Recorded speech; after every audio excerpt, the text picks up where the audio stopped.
Nah, hujan-hujan gini pengennya nyemil aja. Nah, kebetulan di rumah ada pisang, jadi saya manfaatin pisang untuk bikinan cemilan anak-anak. Nah, jadi langkah pertama kita siapin dulu teflonnya, kemudian kita olesi menggunakan margarin. Ini dioles rata aja. Kalau sudah lanjut kita taburi dengan gula pasir. Untuk gula pasirnya kurang lebih 3 sendok aja ya. Ini ditaburi sampai rata, kemudian iris pisang kecil-kecil seperti ini. Untuk banyak pisangnya kira-kira 3-4 buah aja sampai rata semua.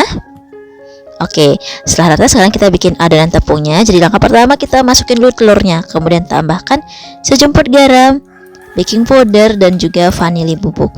Kemudian jangan lupa juga tambahkan gula pasir. Kemudian ini akan kita aduk sampai gula pasirnya itu benar-benar larut, tidak ada gula pasir yang masih tersisa, kira-kira seperti ini. Nah, sekarang baru kita tuang susu dan juga tepungnya. Jadi untuk susu dan tepungnya kita tuang sedikit demi sedikit aja ya, silih berganti, jangan berbarengan, karena ini mempengaruhi supaya nanti adonannya itu nggak bantat. Nah, setelah gula pasirnya larut, baru kita tuang susunya. Untuk susunya ini kita tuang sedikit demi sedikit juga ya. Tuang dulu susu, kemudian disusul dengan tepung. Untuk tepungnya juga kita tuang sedikit demi sedikit.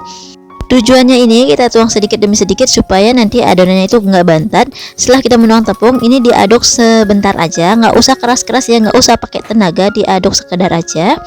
Kemudian lanjut kita tuang susunya lagi dan juga tepungnya lagi. Nah, lanjut kita aduk kembali. Nah, ini lakukan hal yang sama sampai tepung dan juga susunya habis. Kalau sudah rata kita tambahkan cuka. Untuk cukanya bisa diganti menggunakan jeruk nipis dan juga tambahkan minyak goreng. Kemudian aduk sampai tercampur dengan rata. Setelah rata ini tinggal dituang aja ke atas pisang yang sudah kita siapkan tadi. Ini dituang semuanya.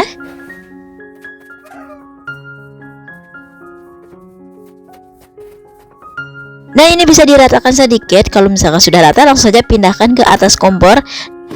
Nah, ini akan kita masak kurang lebih 25 menit menggunakan api yang sangat kecil. Jangan lupa teflonnya ditutup ya supaya matangnya lebih rata. Nah, setelah 25 menit ini sebenarnya kita bisa masak dua sisi ya. Di bagian atasnya ini kita balik dan kita akan masak lagi kurang lebih 15-20 menitan.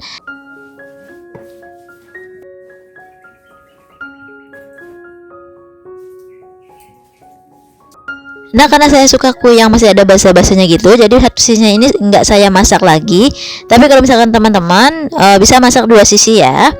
Kemudian kalau sudah ini siap dipotong, nah hasilnya cantik banget. Di bagian atas pisangnya ini karamelnya itu kelihatan menarik banget dan pasti rasanya juga sangat enak. Nanti teman-teman silahkan coba di rumah ya. Nah, cake-nya ini juga lembut banget dan juga nggak bantat. Ini teman-teman bisa lihat sendiri, ini pori-porinya udah kelihatan ya. Nah, dari segi rasa udah pasti enak banget. Nanti teman-teman silahkan coba di rumah ya.